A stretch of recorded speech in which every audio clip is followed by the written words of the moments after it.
Are we good? All right. So we're on session 9. Okay? I don't know if you're conscious of it or nasusubaybayan niyo yung number of sessions natin. But in my files, it's session 9. So we're covering much ground, no? We hope to complete Isaiah before the year ends. As I've mentioned, it's 66 chapters. So sana napapagpala tayo dun sa ating pag-aaral ng book. One of the most remarkable things, revelations na siyang that hit me is the fact that there are a lot of detailed prophecies. Have you noticed that? Detailed prophecies mentioned in the book of Isaiah. And many of the prophecies would point to, of course, the Messiah, that of Jesus Christ. And these are fulfilled by Christ himself, no? Later on, we would be seeing a figure in Isaiah called the suffering servant. Ayan, the suffering servant.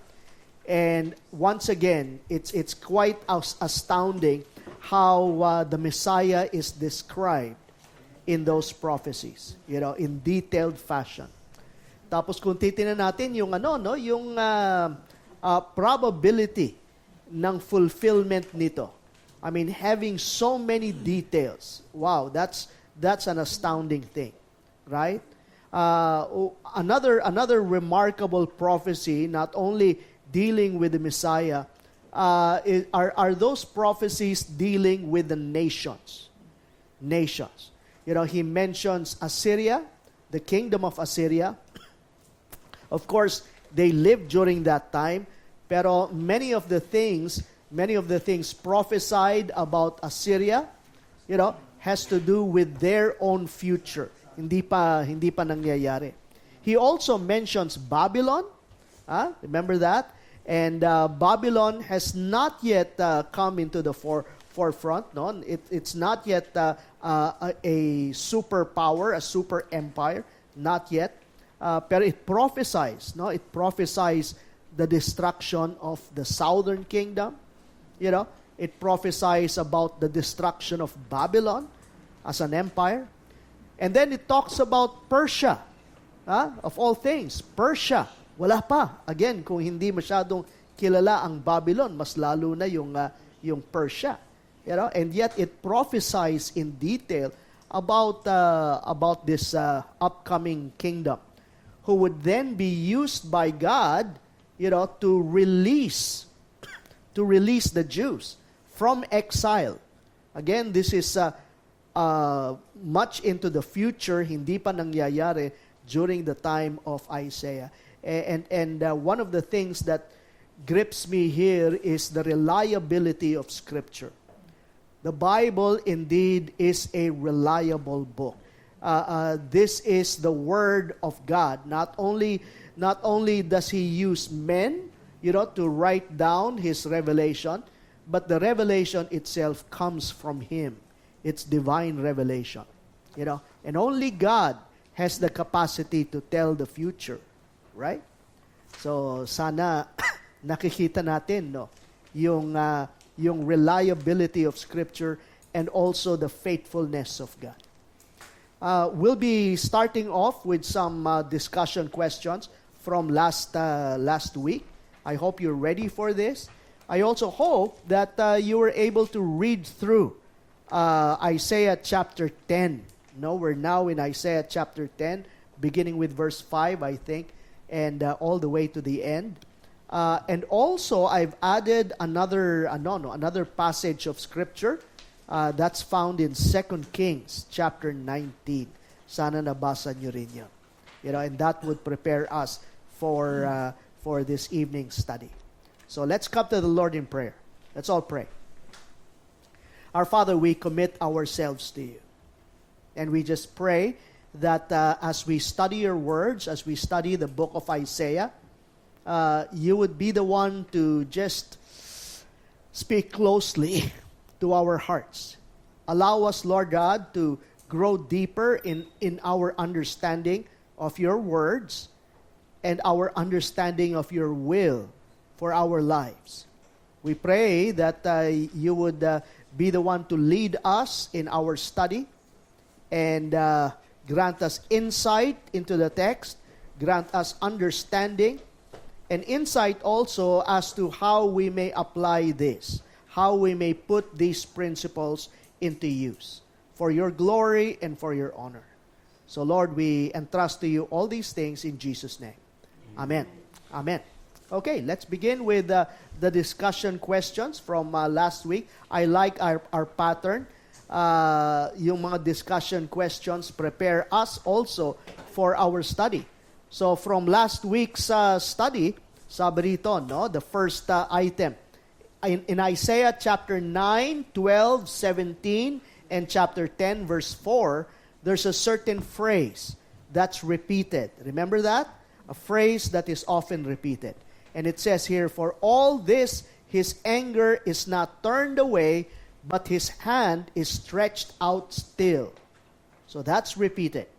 Now, the question is, what does this repeated refrain teach us about God's judgment and mercy? And how does this relate to the balance between God's justice and his patience? Anyone would like to share some thoughts here? Is that an important balance that we must maintain? For instance, the balance between judgment and mercy. Any thoughts on that?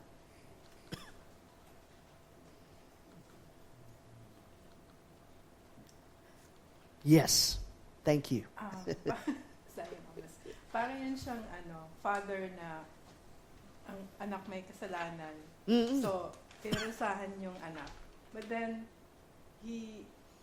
binigyan niya ng discipline. And then the child did not repent. So, right. His hand is always like ready to make palo.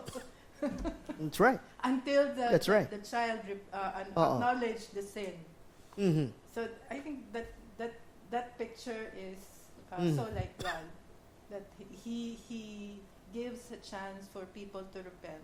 That's every right. time he gives discipline or judgment. So the judgments actually have a purpose. Yes. Eh, di ba? It's not only punitive, it's not only punishment, pero it's meant to bring people back to him. You know, that's the whole that's the whole purpose of this. Kaya makikita natin, no, it's all repeated again and again. You know, his call for the people of Israel, in this case, he's talking to the northern kingdom of Israel, and he repeats that, calling them to repent. Pero ayaw. Matigas yung ulo, no? In fact, it has the audacity, ika nga, no? The audacity to mock God and to tell God, kahit na parusahan kami, kaya namin bumangon. You know, and wow, that speaks of arrogance. No, that speaks of arrogance. And together with arrogance, pride comes downfall, right? If we maintain such an attitude, then surely nandun yung pagbagsak natin. Let's any other thoughts, by the way? Let's come to the next. Wala.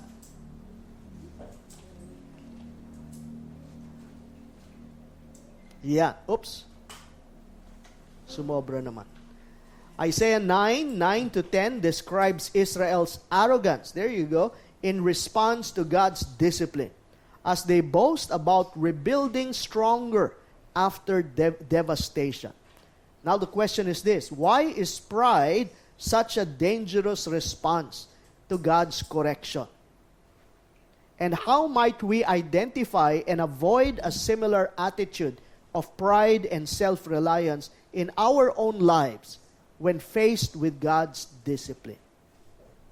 Siguro ano ba mga marks nito, no? Marks ng minsan hindi natin na-detect yung yung pride and arrogance. Yes, Rupert, our birthday boy. Happy birthday. Thank you. So why is pride such a dangerous response? Is because it basically we reject God when we are prideful. Mhm. So we reject His grace, just like how si King Ahaz, even though God is already calling him to repent, Right. come and obey me, but instead of going to God, he continued to rebel because he thinks he's right. I don't need your grace at all. Mhm. Mhm. So Wow.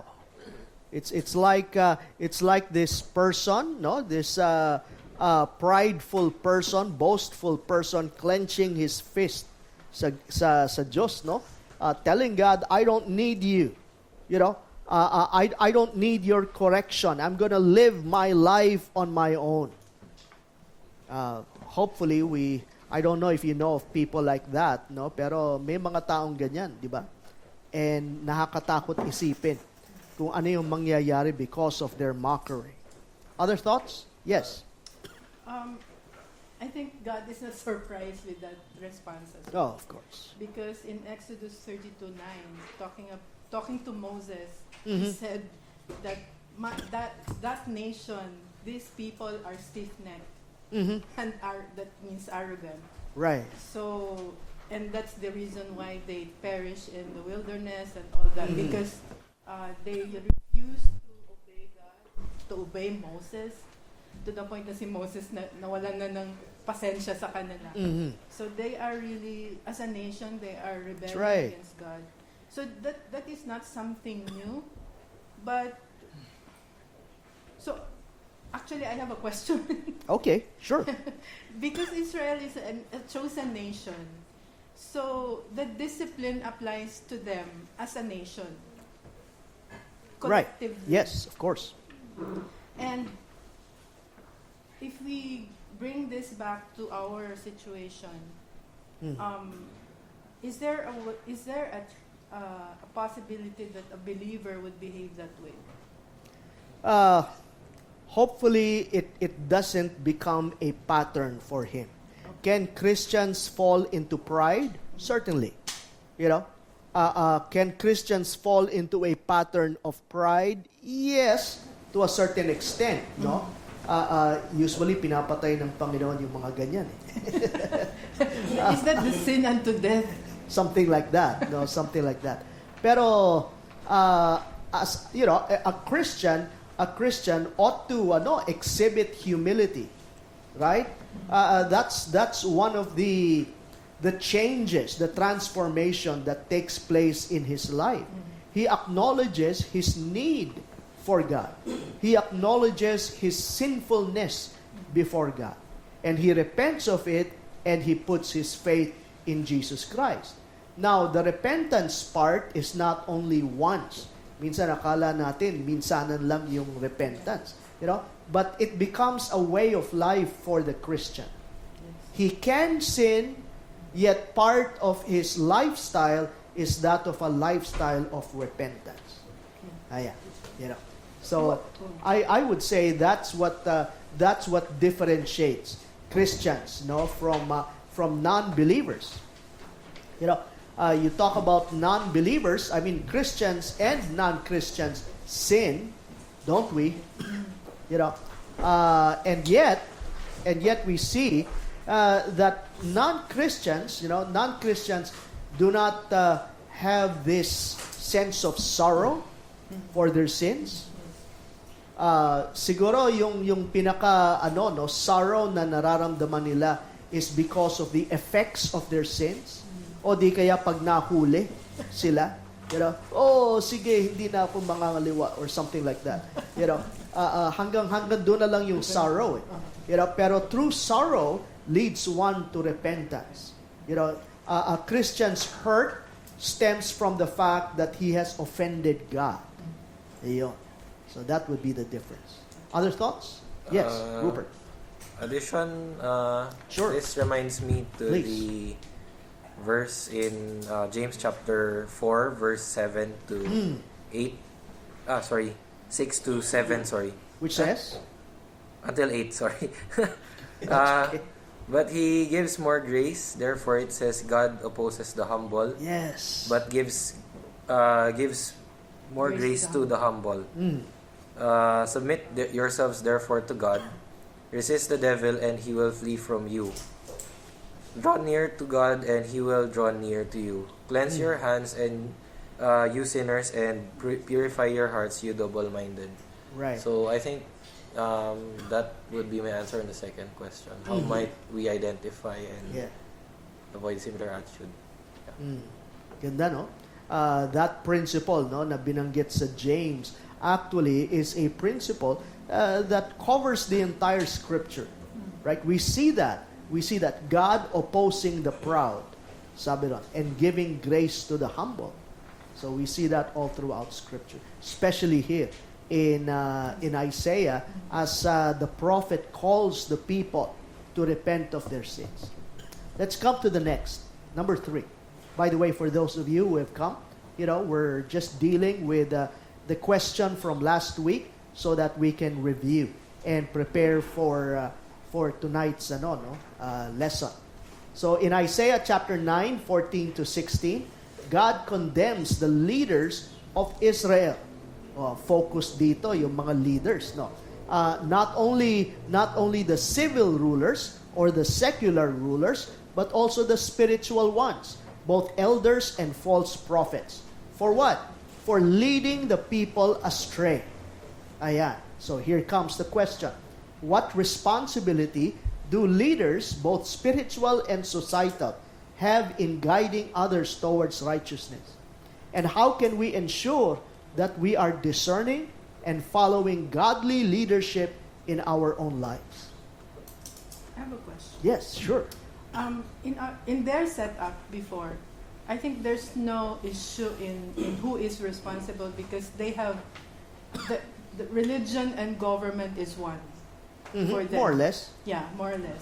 Mhm. The problem with Although our we have kings, yeah, but we they're have also civil rulers, But and at the same time, they're intertwined with the religion. yes, I understand that. Yeah, so I think the prophets would serve as para bang konsyensya, the conscience of the kings, advisors to the king, yes.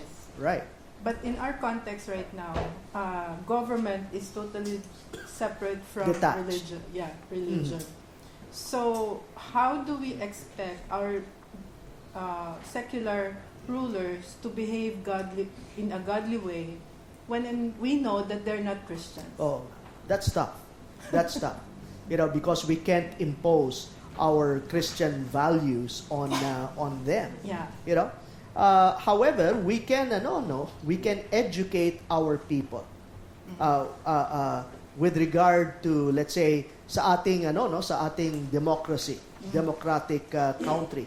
We have the privilege, of choosing our own leaders. Tama ba? Sa malapit na ang Mayo. So we ought to be in prayer for that. Diba? Pero teaching people about how to vote wisely, yung wisely na yan, hindi na malagay-lagay sa sa posisyon eh. Ayan. But anyway, it's very important for us to educate the people. Likewise, in terms of some churches have the opportunity, the privilege also of selecting their own leaders. The Bible talks about qualifications for leaders, right? 1 Timothy chapter 3 and Titus chapter 1. And it's important for the church to be conscious of these qualities, that would make leaders fit or candidates fit for leadership, especially in the spiritual realm. So what if in the secular again, what if the candidates that were presented does not qualify. Right. We just choose the lesser evil, something like that. Wow. Prayer is involved there, as part of our education. It makes us sensitive to the leading of the Holy Spirit as to the right people. We know that we are not choosing perfect leaders. Even if they're Christians, being Christian is a plus, and we would want them to maintain biblical values, di ba? Pero being a Christian is, I mean, I wouldn't call it automatic. That if a person, a candidate, is a Christian, you would immediately vote him, or vote for him. Not necessarily. Ang pag-aaral ng plataforma ng mga candidates, again, is also very important. Although I don't know if the leaders pursue that or would pursue. I mean, hold on to yung kanilang mga platforms, no? Minsan I mean, these are empty promises, right? Pero again, prayer is so important for us, no? Making us sensitive to the leading of the Spirit to put in the right people. Yeah. Other thoughts on this? So it's nice that we can apply this, no, even in our context today, diba? So we're gonna be talking about Isaiah chapter 10, and as usual, we'll be going through the text, going through it verse by verse. You have your notes. It's not an extensive set of notes, but it's just something like a guide. If you don't have your Bibles, it's okay. You have there the text, no? And it helps us go through, the the passage of Scripture. Again, this would be the ministry of the prophet Isaiah. Mahaba yung ministry, no, ni Isaiah. It covers around 58 years. And in chapter 1, verse 1, we see he ministered doon sa reign ng 4 kings. 4 kings, starting from Uzziah, Jotham, Ahaz, and then finally si Hezekiah. Tradition tells us he died after Hezekiah, during the reign of Manasseh. And much of what we're studying, covers itong reign ni King Ahaz. And ano tong king na to? What kind of a king? Evil king. Okay, ha? So, alam nyo na yung clue, ha? Ahaz. Pag sinabi natin Ahaz, it's an evil king. And all these, ang main recipients ng prophecy, would be the southern kingdom. Okay, Israel as a nation divided into two kingdoms. You have the northern kingdom called Israel, capital of which is Samaria, and then you have the southern kingdom of Judah. So far, so good? And the capital of Judah is that of Jerusalem. Ayan. So, kailangan conscious tayo, no, dito sa background information. And in this, particular chapter 10, no, he deals with the northern kingdom and also the southern kingdom. Yung previous, yung previous chapter, if you recall, last week, he indicts, he reproves the northern kingdom. It's refusal, it's refusal to repent of their sins and turn to God. As we know, ang northern kingdom was made up of about 19, 20 kings, all of which were evil. No good king. So itong kingdom na to, illegitimate. Pero hindi talaga aprobado ng Diyos. The southern kingdom continued on with what we would call as the Davidic dynasty. So yun yung legitimate kingdom. Anyway, we'll also be focusing on Assyria. Assyria. And by this time, it's a growing world empire. Itong Assyria na to. Malaki yung coverage niya, no? Malaki yung coverage. And it stretches all the way. Makita natin yung arrow, yung pag-atake ng Assyria. It goes all the way to Israel. And it almost occupied Jerusalem, the capital of the southern kingdom. You've seen this. Let me repeat this. The Assyrians spread fear throughout the region, forcing conquered people to pay tribute and burning the towns of people who refused. It was a ruthless empire, itong Assyrian empire. In 722 BC, when the kingdom of Israel, again the northern kingdom, refused to pay tribute, the Assyrians invaded and conquered Samaria. Take note of that year, 722 BC. Yan yung time na bumagsak yung northern kingdom. Never recovered. Never recovered. They forced many of the Israelites to resettle in Assyria and then brought people from other parts of the empire to live in Israel. So nagkaroon ng mixed marriages. Ayan. At ang resulta, sira yung lahi. And that's part of that's part of the purpose of the Assyrians. Ma-demoralize, mawala yung sense of nationalism nitong mga bansa na ito. And what better way to do that than to destroy their ethnic identity? The settlers mixed with the Israelites still living there, and a mingled culture developed. These people became known as the Samaritans. Ayan, di natin makita sa sa Old Testament. But when you come to the New Testament, di ba? When you come to the New Testament, palaging binabanggit yung mga Samaritans.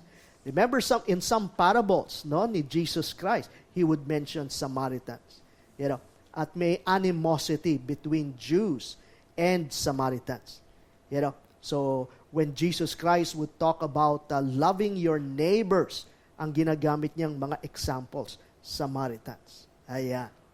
So since King Ahaz of Judah trusted in the Assyrians to defeat his enemies and not in Yahweh, the nation was defeated as well. So si Ahaz, he led the southern kingdom into defeat. Bakit? Nakipag-alyansya siya sa Assyria, thinking that Assyria would save him, would save the nation from the attacks of other nations as well. So background, we would often refer to the books of Chronicles, First and Second Chronicles, and also Kings, to give us the historical background. Dito, Second Chronicles chapter 28, verse 16, at that time, King Ahaz sent to the king of Assyria for help. Imbis na humingi sa Diyos ng tulong, Oh, Assyria, help me. So what happened? Verse 20, Tiglath-Pileser, king of Assyria, came to him, but he gave him trouble instead of help. Ayan. So, may kita nyo, tie it up with what Isaiah says, yan ang nangyari.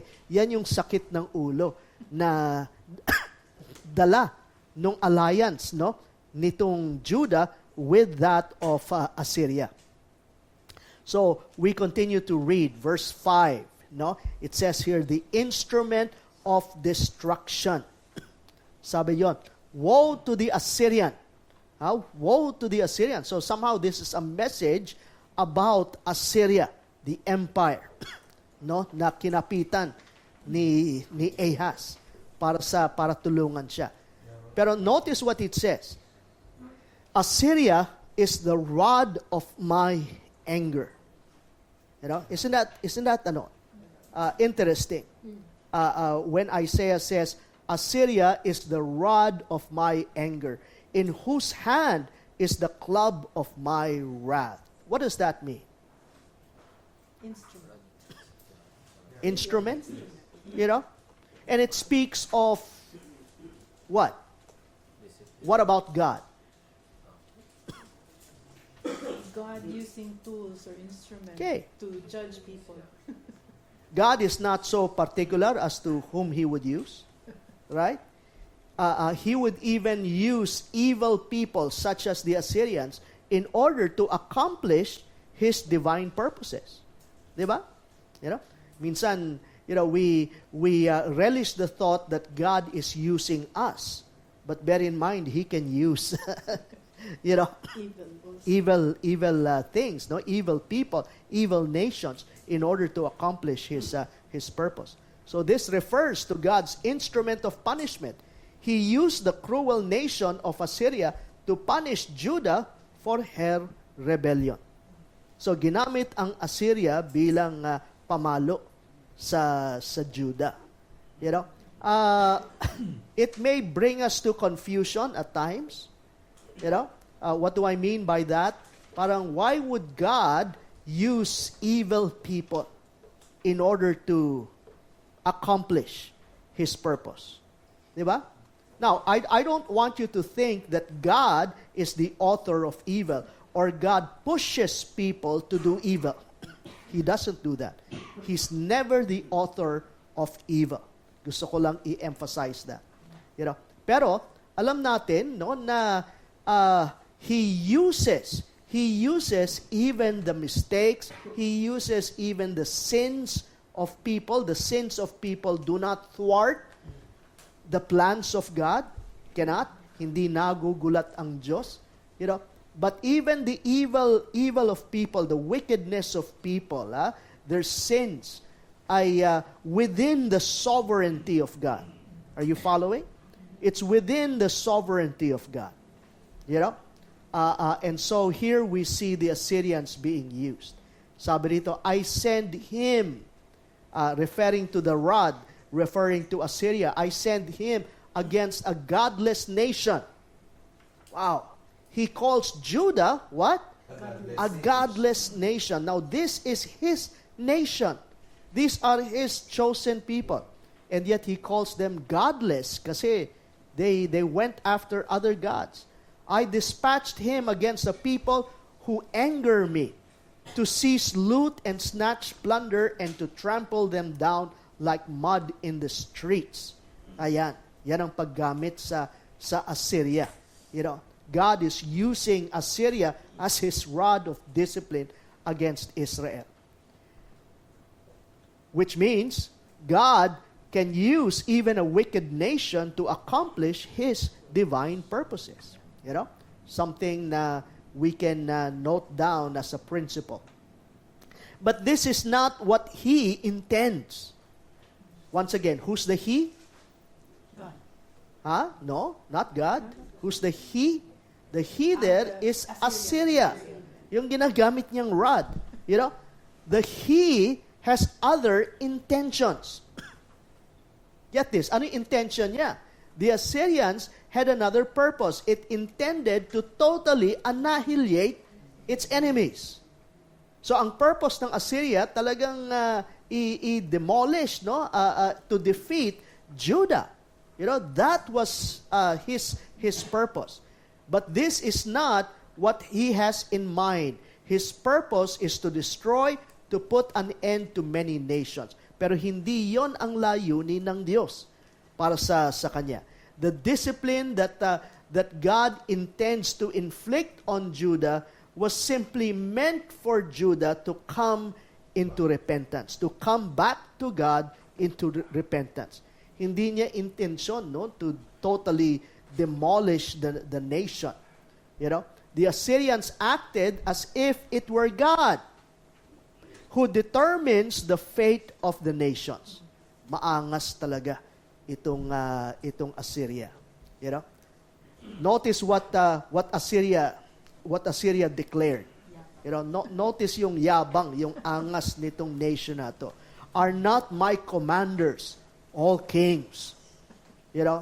So this is the king of Assyria declaring, yung mga generals ko, they're so powerful that they're kings in themselves. He says, has not Calno, these are towns, being or nations being mentioned, has not Calno fared like Carchemish? Is not Hamath like Arpad and Samaria like Damascus? the Assyrian Empire was so powerful that even their military commanders were like kings, ruling over conquered territories. Just for you to have a picture of yung mga binanggit na mga places, that's Kalne, ayan, Carchemish, we'll have an exam after this. Okay, Hamat, just, he's talking about the eastern portion. Assyria stretched its its borders to the east. Ayan, Samaria, and then there's Damascus. So ito yung ito yung mga kinonquer ng Assyria, ng mga capital cities. Ayan. 2 Kings, let's refer to 2 Kings chapter 15 verse 29. In the time of Pekah, king of Israel, Tiglath-Pileser, king of Assyria, came and took Ijon, Abel-Meth, Maacah, Janoah, Kadesh, and Hasor. He took Gilead and Galilee, including all the land of Naphtali, and deported the people to Assyria. Ayan. Shalmaneser, king of Assyria, came up to attack Hoshea. Remember, Hoshea is the king of Israel, the northern kingdom, who had been Shalmaneser's vassal and had paid him tribute. But the king of Assyria discovered that Hoshea was a traitor, for he had sent envoys to So. That's a name, no? not a term. So, king of Egypt. So, yun ang pangalan ng Pharaoh. And he no longer paid tribute to the king of Assyria. So, nakipag-anib naman, yung northern kingdom dun sa Egypt, thinking that Egypt would help them defeat Assyria, as he had done year by year. Therefore, Shalmaneser seized him and put him into prison. The king of Assyria invaded the entire land, marched against Samaria, and laid siege to it for 3 years. You following so far? Minsan nag-ano tayo, we would refer to the narratives, the historical books, which would give us some perspective as to what's happening doon sa Isaiah. So much of what happened, for instance, yung pag-flex ng muscles ng Assyria to the east, nangyari yan during the time of Ahaz. Ayan. And then Ahaz, as we know, he died. He died. And after which, ang pumalik ay si Hezekiah. Now, I know you know Hezekiah. So let me ask you, what kind of a king was Hezekiah? Good king. Okay. Not a perfect king. Even David himself, who serves as a model for the kings of Judah, was not a perfect king. And yet, one thing about these kings, these good kings, was that they were dependent on God. They trusted in God, as we would see in Hezekiah's life. Ayan. In the 3rd year of Hoshea, again, the king of Israel, son of Elah, king of Israel, Hezekiah, son of Ahaz, king of Judah, began to reign. Ayan. He did what was right in the eyes of the Lord. Isn't that wonderful? Can we read that again? He did what was right in the eyes of the Lord, just as his father David had done. And verse 5, Hezekiah trusted in the Lord, the God of Israel. That's key. That's key. Ang gusto ng Panginoon magtiwala yung mga hari, yung mga bansa sa Kanya. Ayan. Not in alliances, with nations. I'm always reminded every time I read Isaiah, what's kind of prominent resounding in my mind is that psalm which says, "Do not trust in chariots." Remember that? That seems to be referring to this. Judah, Israel, trusting in alliances, trusting in military resources, economic resources, instead of trusting in God. And the Lord, verse 7, was with him. he was successful in whatever he undertook. He rebelled against the king of Assyria and did not serve him. Now again, underscore that, no? So magkakaroon ng test dyan. 2 Kings chapter 18 verse 13, in the 14th year of King Hezekiah's reign, Sennacherib, king of Assyria, attacked all the fortified cities of Judah and captured them. So siyempre, nagalit yung nagalit yung Assyria. Because during the time of Ahaz, Judah was a vassal state, paying tribute, to Assyria. Pero pagdating kay Hezekiah, hindi na. Hindi na nag-pay ng tribute. Nagalit ngayon. So inatake niya not only Israel, pero it went down to the southern kingdom of Judah. And it attacked many of the towns and cities of Judah. Ayan. Makikita natin yan. Ganito yung pag-atake from the north. From the north. Ito yung entrance. Whenever foreign armies would like to occupy Israel, they usually come from the north. Ayan. So, and it goes down, and occupies. It occupied several key cities of Judah down south. No, ang pinakahuli niyan is Lachish. Lachish. Yan yung that's also an important city, and it was able to conquer and demolish Lachish. And Lachish is a city next to Jerusalem, and Jerusalem is the capital of the southern kingdom. So far, so good? So matapos sa Lachish, pumunta siya dito sa Jerusalem, and besieged it. It was able to besiege. Pero tingnan natin, hindi, konting drama. Tingnan lang natin kung ma-occupy niya ang Jerusalem. Ayan. So these are the key towns, no? Lachish is the last town that fell, no?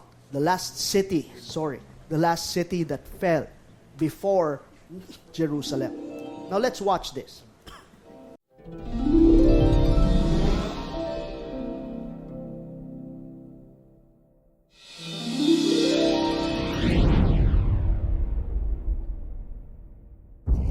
In the year 701 BCE, Sennacherib, king of Assyria, led a vast army against the kingdom of Judea. King Hezekiah, who had rebelled against the Assyrian Empire, now confronted the world's greatest war machine. The Assyrian army was powerful and extremely well organized. It was composed of a hierarchy of officers, professional soldiers, and specialized forces, cavalry, archers, infantry, and engineering corps. Upon its arrival, 46 fortified cities fell one after the other. The revolt's suppression reached its climax with the conquest of Lachish, the second most important city in the Judean kingdom. In his prophecies, the prophet Isaiah warns, "Now therefore behold, the Lord brings upon them the waters of the river, strong and many, the king of Assyria in all his glory, and it will rise over all its channels and go over all its banks. And it shall pass through Judah, it shall overflow and go over, it shall reach even to the neck." Sennacherib boasts of his successes in war, and especially of the conquest of Lachish. He orders the carving of a 12-meter-long relief depicting the city's conquest. The relief panels were displayed in Sennacherib's palace in Nineveh and were only uncovered 2,700 years later. They are currently exhibited at the British Museum in London. The relief accurately portrays the operation of the Assyrian war machine, from the Battle of Lachish to the parade of war captives in front of Sennacherib's throne. Depicted in the panels are huge siege machines that enable the army to break into the besieged city, as well as sophisticated battering rams, deadly stone slings, skilled archers, and more.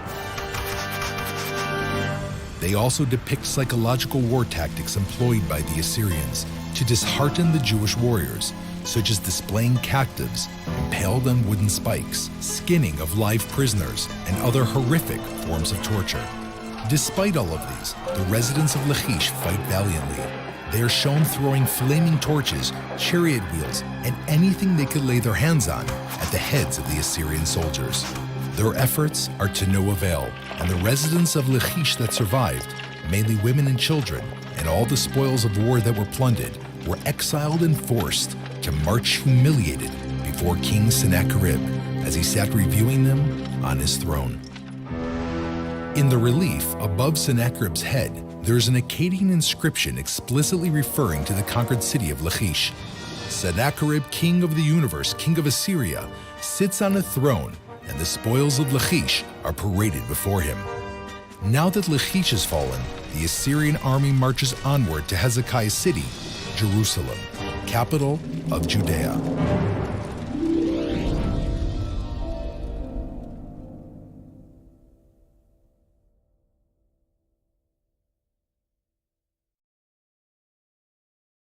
Okay. Yung mga excavations, no, may mga engravings sila. Hindi mayabang, no. Pinagmamalaki yung kanilang mga victories, and their exploits, no. So dito makikita natin, I was able to translate this. Sabi dito, Sennacherib, the mighty king, king of the country of Assyria, sitting on the throne of judgment before the city of Lachish. I give permission for its slaughter. Ayan. So the city of Lachish was totally demolished. Yeah. So biro mo, this empire fighting this tiny kingdom, no, called Judah. Parang walang walang kalaban-laban yung Judah. Verse 10. As my hand seized the kingdoms of the idols. This is the king of Assyria continually boasting. Kingdoms whose images excel those of Jerusalem and Samaria.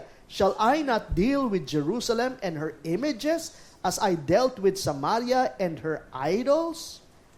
So nawasak niya, nasira niya, na-occupy niya ang northern kingdom, no, the northern kingdom of Israel, and destroyed its capital Samaria, and it's now going down south. Sabi niya, di ko ba kaya ang Jerusalem? Kayang-kaya. Ayan. And 2 Kings chapter 18, again, we read the background of this. Has the God of any nation ever delivered his land from the hand of the king of Assyria? Where are the gods of Hamath, Arpad? Are the gods of Sepharvaim, Hena, Eva? Have they rescued Samaria from my hand? These are rhetorical questions, no? So, syempre, hindi. Kayang-kaya ko yan. Who of all the gods of these countries has been able to save his land from me? How then can the Lord deliver Jerusalem from my hand? Now, I think that was a big mistake. Di ba? Kasi ang minamak niya ngayon ay si Yahweh mismo. So he's really, God himself. the Lord there is Yahweh. That's Yahweh. the translation. Right. Again, whenever you see the term Lord, all caps, the original is that of Yahweh. Ayan. So far, so good? And I hope that we can draw out some practical principles from our study. Ayan. The object of destruction, destruction, beginning with verse 12. When the Lord had finished all his work against Mount Zion and Jerusalem, he will say, I will punish the king of Assyria for the willful pride of his heart and the haughty look in his eyes. So on the one hand, ginamit niya ang kingdom of Assyria in order to inflict discipline upon the nations of Israel and that of Judah. Ayan. Pagdating sa Judah, he did not allow Assyria to completely demolish Judah. Pero yung pinakahuli ang ginawa niya, sinalba niya ang Jerusalem Okay? But he also says here, I will punish the king of Assyria for the willful pride of his heart and the haughty look in his eyes. For he says, by the strength of my hand, I have done this. Again, notice the arrogance, and by my wisdom, because I have understanding, I removed the boundaries of nations, I plundered their treasures, like a mighty one, I subdue their kings. Again, this is Assyria speaking. As one reaches into a nest, so my hand reached for the wealth of the nations. As men gather abandoned eggs, so I gather all the countries. Not one flapped a wing or opened its mouth to chirp. Ayan. No? Now, verse 15. Verse 15. Does the axe raise itself above him who swings it? Let me ask you, what's Assyria? Assyria is the rod that God uses to inflict punishment on other nations. Pero in its arrogance, anong sabi ng rod? Sabi ng rod, hindi, ako yan, it's all me. Sabi niya, does the axe raise itself above him who swings it? Or the saw boast against him who uses it? Emphasizing the fact that they are mere instruments. Huwag magyabang kapag nagagamit. No. As if a rod were to wield him who lifts it up, or a club brandish him who is not wood. Therefore the Lord Almighty will send a wasting disease upon his sturdy warriors. Under his pomp, a fire will be kindled like a blazing fire. Ayan. And as we see in Isaiah, medyo fast forward, Isaiah chapter 37, makikita natin dito that God did not allow Assyria to completely destroy Judah, but rather it saved Jerusalem, the capital. It saved Jerusalem from its invasion. And as we would see later on, may artifact din na siyang nagsasabi niya that proves that this event really took place. Pero let me read Isaiah chapter 37. Then the angel of the Lord went out to put to death 185,000 men in the Assyrian camp. Now, again, understand this, Assyria besieged Jerusalem. It surrounded Jerusalem and was about to attack it in the morning. In the morning. So, it surrounded it. Pero ano nangyari? This is kind of mysterious. 185,000 men in the Assyrian camp all died in the morning. When the people got up the next morning, there were all dead bodies.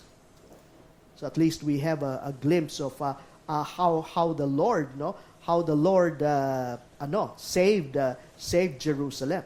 So Sennacherib, king of Assyria, broke camp and withdrew. He returned to Nineveh and stayed there. Yun ang nangyari afterwards. Nineveh is the capital of Assyria. And by the way, history tells us na pinatay itong si Sennacherib ng kanyang mga anak. When he went back, some days afterwards, pinatay siya ng mga anak. Okay, as I've mentioned, there's this artifact. There's this artifact that was discovered. This is what you call the Sennacherib prism.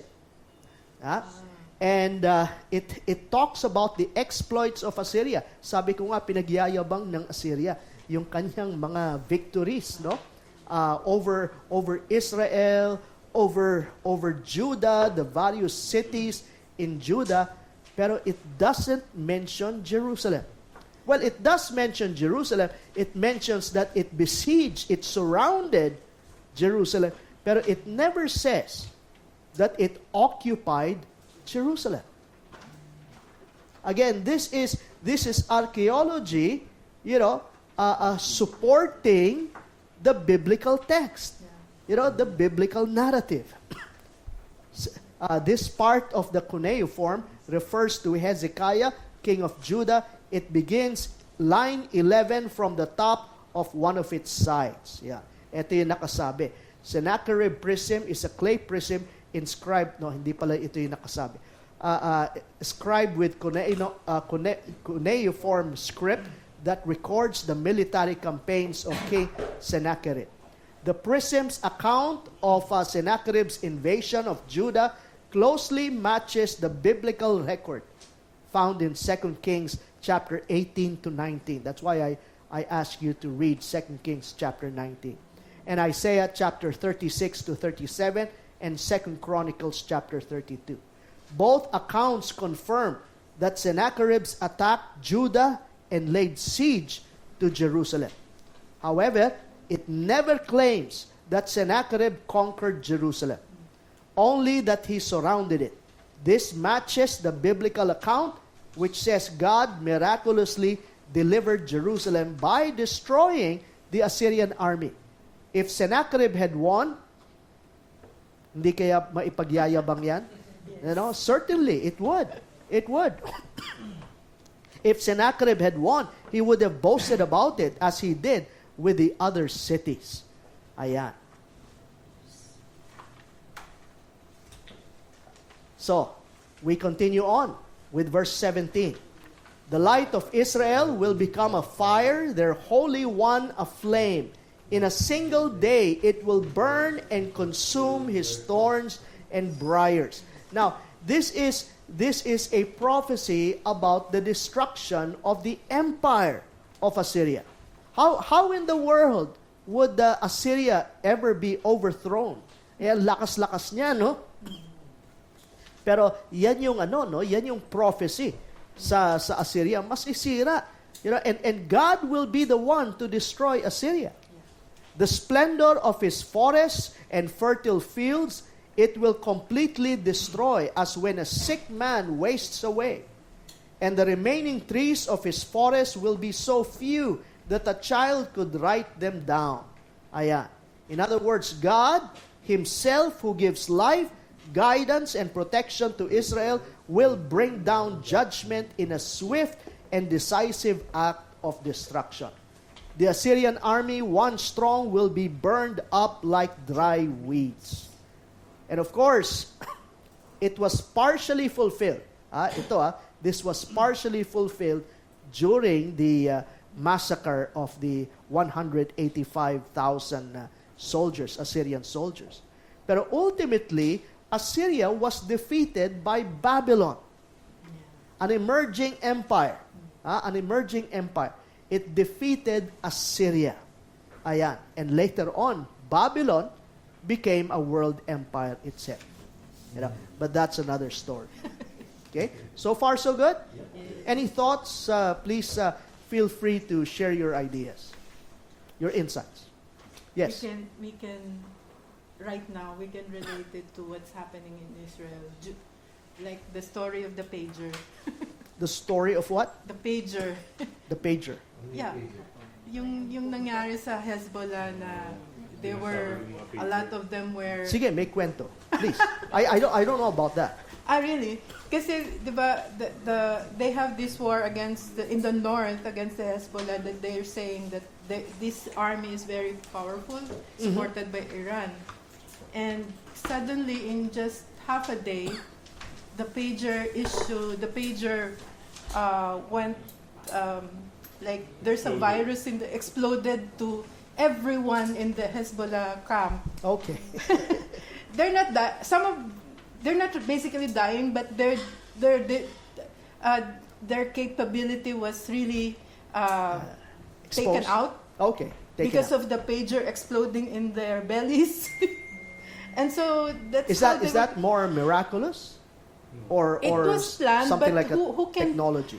Yeah, it's technology, but it was planned, but they don't really know when to use it, the Israeli army. And they just decided one night that they will use it against the people who are using the pagers, which is basically all the armies of the Hezbollah. Right. And that's simple. Right. Wow.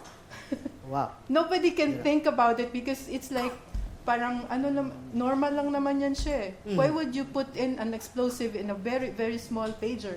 They put it, they plan about how to do it, and then parang they sell it, the pagers, parang special gawa siya eh. They sold it to the Hezbollah, the Hezbollah not knowing Good. that it came from Israel. Well, what I'd like to stress here, is the fact that una-una, God had made a covenant with the nation of Israel. And because of that, we see His protection upon the nation, especially if the nation trusts in Him. No? Meron din tinatawag ng Mosaic covenant, the covenant of law of Moses, no, God with Moses. And if the nation of Israel would obey, the nation would be blessed. Yes. And God's covering of protection would be upon the nation of Israel. And we see that. We see that perfectly here in the reign of Hezekiah. Kita niyo yung contrast ng reign, no? Nandyan yung Ahaz, panahon ni Ahaz, he didn't trust in God. But he trusted in his alliance with the Assyrians. Pero instead of the Assyrians saving Jerusalem, it caused a lot of trouble for Jerusalem. Pero baliktad naman si Hezekiah. Hezekiah trusted in God and did not pay tribute to the king of Assyria. And when the king of Assyria attacked Jerusalem, miraculously, this is divine intervention, miraculously, without even shooting an arrow, God defeated the Assyrians. 185 corpses in the morning. Now, notice here, he looks forward, the prophecy looks forward to the restoration of Israel. This is a pattern that we see in the history of Israel. And I would want us to be conscious of this, pattern. Makikita natin, na when Israel rejects God, it gets defeated, by its enemies.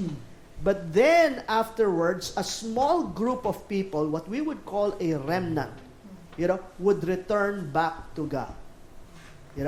And God would be gracious. God would extend His grace and mercy upon this remnant and would deliver and secure this small group, as we have seen during the time of Hezekiah. Right? Pero he looks forward, he looks forward to the future wherein he anticipates Israel coming back to God. Now, we haven't seen that yet in our stage, in our day, when Israel rejected the Messiah, God's grace turned to the Gentiles. And we are recipients of God's saving grace. But then again, we have to understand that the covenant of God with Israel is an unconditional covenant. God has not turned His back on Israel. And we see this being prophesied. In that day, I love that. In that day, when that's usually mentioned, he speaks about the future. The remnant of Israel, the survivors of the house of Jacob, will no longer rely on him who struck them down, but will truly rely on the Lord. In other words, it won't rely on alliances anymore. But will rely on whom? God. The Holy One of Israel. So those who escaped extermination by the Assyrian army, they learned their lesson.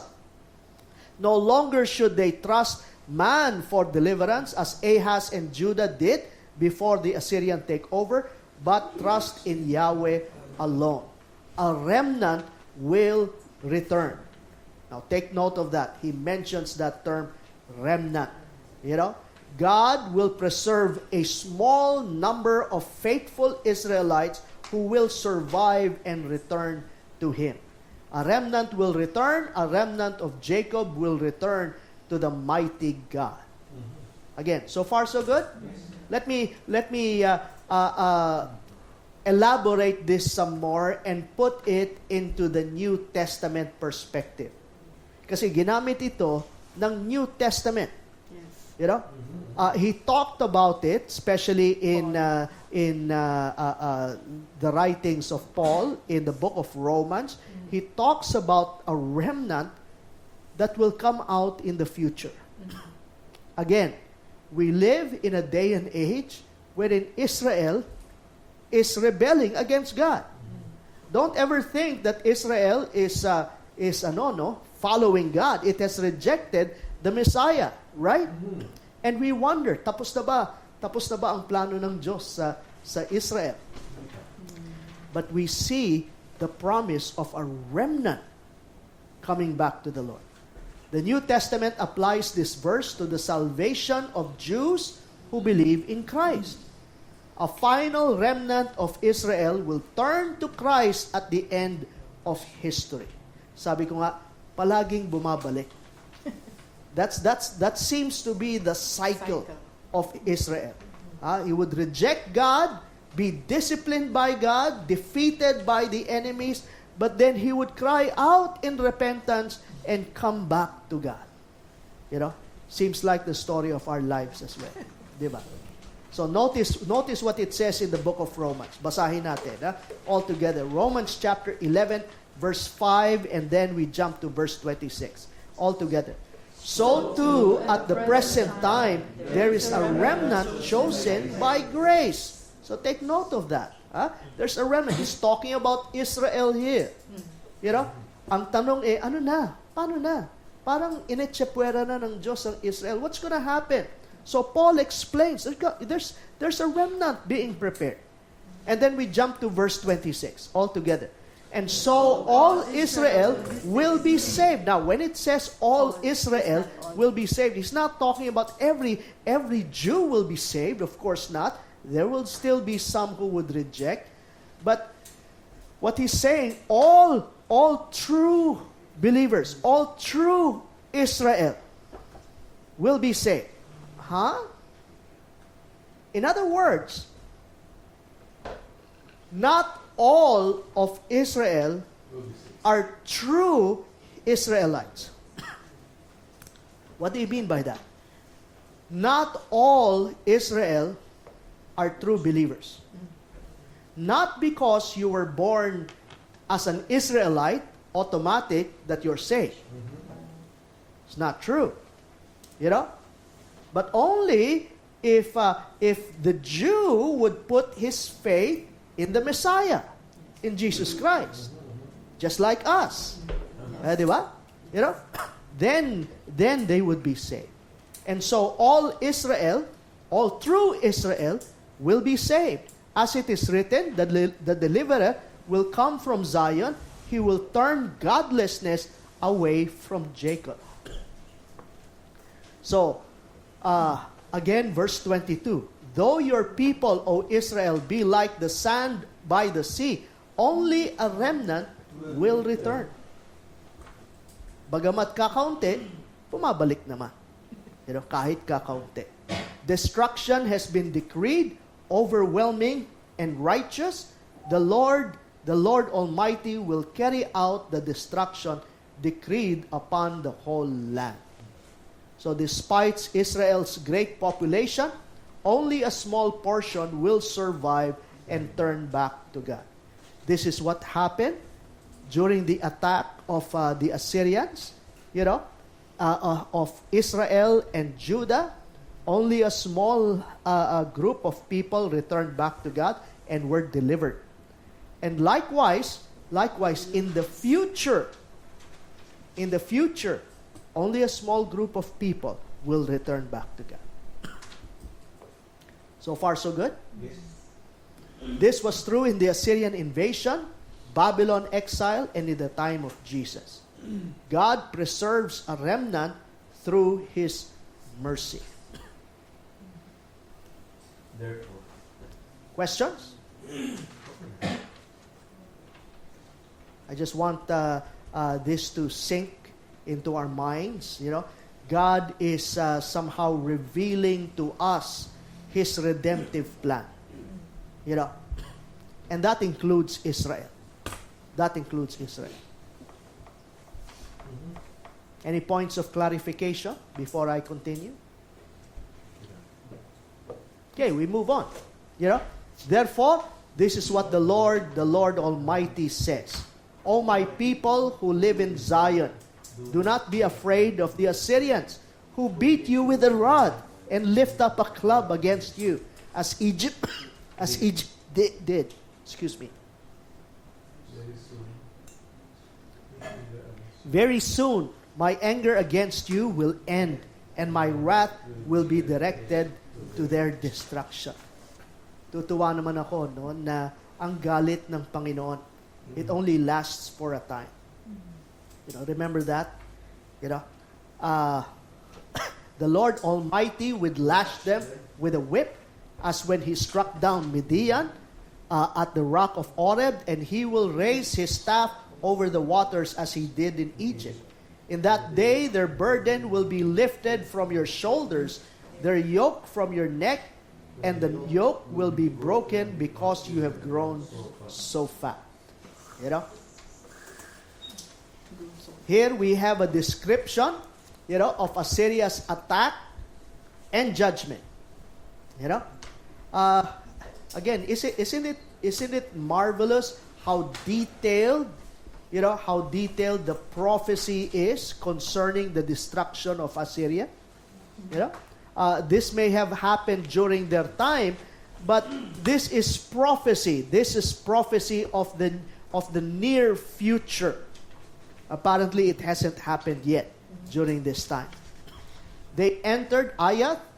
They passed through Migron. They store supplies at Michmash. They go over the pass and say, we will camp overnight at Geba. Ramah trembles. Gibeah of Saul flees. Cry out, O daughter of Galib. Listen, O Laisha. Poor Anathoth. Madmena is in flight. The people of Gebim take cover. Hirap naman itong mga pangalan na to. This day they will halt at Nob. They will shake their fist at the mount of the daughter of Zion, at the hill of Jerusalem. Again, what is being listed here, just for us to understand these crazy names. Isaiah lists towns in Judah that the Assyrians will pass through on their way to Jerusalem. And that was indeed the path that they took. Grabe. Eto, ayan, all the way to Jerusalem. This creates a sense of urgency and terror as the army approaches. Pero ano sabi ng Panginoon? Sa Judah, don't be afraid. Don't be afraid. Some of the cities may be taken, but nonetheless, they would not be totally occupied. And true enough, God saved Jerusalem. See, the Lord Almighty will lop off the bows with great power. Puputulin niya. Yung mga branches. The lofty trees will be felled. The tall ones will be brought low. He will cut down the forest thickets with an axe. Lebanon will fall before the mighty one. So these branches represent Assyria's power. And God will cut them down suddenly. The Assyrian army, once strong and numerous like a forest, will be wiped out. And that happened. That happened. Okay? Next week, what's going to happen, is we're going to be covering chapter 11 and chapter 12. And I would want you to be amazed at this because God gives us a glimpse of the future. God gives us a glimpse of when He will raise the nation of Israel, you know, with him, with God being seated on the throne. You know, and he gives us a glimpse of the future kingdom that will be established. You know, and I want us to be excited about that. Some of you are so enthusiastic about the last days, you know. So that gives us a picture of what will happen in the future. Okay, some discussion questions. Again, make sure you have your cameras ready, and we'll be discussing this next week. God calls Assyria the rod of his anger, but later declares that he will punish them for their arrogance. So how does this passage show both God's control over the nations and his judgment on human pride? How can we apply this to modern events? There you go. Or personal struggles with our own pride. Number 2, Isaiah chapter 10, 20 to 23, God promises that a remnant will return. Again, key word, remnant. Mahalaga yan. What does this teach us about God's mercy even in judgment? And how does the concept of a remnant apply to the church today? Something to think about. And thirdly, you know, the Assyrian army marches towards Jerusalem, but God ultimately destroys Assyria. How should this encourage us when facing overwhelming situations?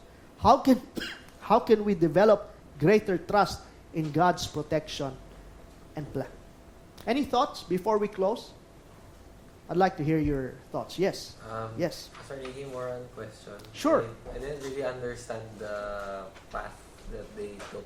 Why did they have to go with the zigzag with those stones? That's usually the path. You know, they would often attack from the north, since Assyria comes from the northeast, right, of Israel. So the Assyrians would go towards the east and then go down south in order to occupy Israel. So that's usually the route that these foreign armies would take if ever they want to occupy Israel. And quite interestingly, they begin at the valley of Jezreel. Ayan, the valley of Jezreel. It's the same as Jehoshaphat. Right? You know, and that valley of Jezreel is also significant with regard to eschatology in the future. Kasi may malaking battle na siyang mangyayari diyan. What the book of Revelation calls as the battle of Armageddon. You know, Megiddo. Yan yung the valley of Megiddo. So Armageddon. So that is also the valley of Jezreel. So whenever the northern armies would attack Israel, they would usually go through that valley. And if they occupy that valley, sunod-sunod na yan. Pababa. Kuha na niya ang Israel. Yes. Another question Sure. regarding verse 24, where God said, "Do not be afraid of the Assyrians, who beat you with a rod and lift up a club against you." Right. It says here that God is saying that it's the Assyrians who were lifting the rod and club, but isn't Right. it actually the Lord who is lifting? It's both. No? First and foremost, it's God using Assyria as his rod of discipline. Right? So that's metaphorical. Diba? God using Assyria in order to accomplish his discipline, the purpose of disciplining his people who were sinning during that time, the time of Ahaz. Kasi si Ahaz, he led the nation into sin. Remember that? You know, so God made use of Assyria in order to inflict discipline. Yet at the same time, it is true that the Assyrians had their clubs. They would beat up they would beat up Jerusalem, no? And yet the destruction was not total. So this is the reason why God encourages Jerusalem, no? Yes, discipline is about to happen, but it's not going to be total. In another passage, he mentions, no, that waters are gonna flow, no, to Jerusalem, and yet it's only up to the neck. I don't know if you recall that. That was in the previous passages. In other words, hindi lunod yung yung bansa, magtitira pa ng ulo. Ayan. So, yun, no? So that's the encouragement, that's the hope that God provides the nation. Good question. Yes. With regard to the Assyrians who are being used by God as His rod of discipline, so there, we see there the sovereignty of God using that as His medium or His means of discipline. But also He is rebuking the Assyrians for being arrogant. Yes. And the intent of the heart is really different from what God intended. Right. So we can see both the sovereignty of God and the human responsibility aspect. That's right. Going hand in hand. Very much like what Joseph mentioned to his brothers. Di ba? Kung saan sinasabi, what you meant for evil, God meant for good. Yeah. Joseph reproved his brothers, for selling him into slavery. Hindi niya dinownplay, no, yung sins ng kanyang brothers. Sabi niya, you meant it for evil, right? Just like the Assyrians. The Assyrians, meant destruction.